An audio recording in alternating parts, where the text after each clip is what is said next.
और उस दिन से शोक, चिंता, भय, दुख सब मिट गए। आज आप खुद देख लीजिए, लौकिक और पारलौकिक दोनों तरफ से हम सुखी हैं। कोई पानी देने वाला नहीं था भाई, और आज आप देख रहे हो भीड़ ही भीड़ है हमारे संतों की 1500 सब नौजवान संत भगवान सेवा में है श्री जी की।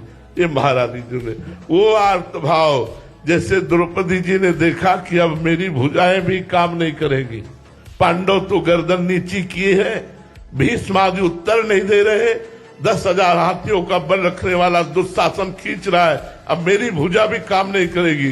पुकारा, हे द्वारिकाधीश। बस यही भुजा में ही भगवान का अवतार हो गया, वस्त्रा अवतार, और 10,000 हाथियों का बल रखने वाला परास्त हो गया।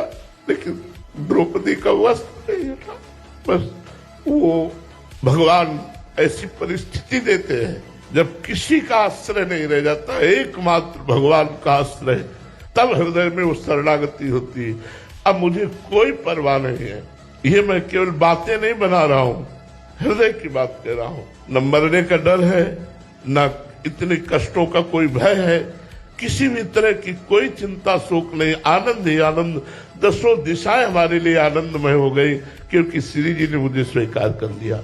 तो हमें तो लगता है दुख और विपत्ति, यही सच्ची शरणागति भगवान की तभी होती है जब अहंकार को कोई रास्ता नहीं मिलता, लगता है अब भगवान ही केवल बचा सकते हैं। जैसे गजेंद्र, हजारों हाथी हाथिनियां उसके अनुयायी थे, जब वो मेहनत करके भी नहीं गजेंद्र को छुड़ा पाए तो गजेंद्र को ही छोड़ के चले गए स्वार्थी संसार।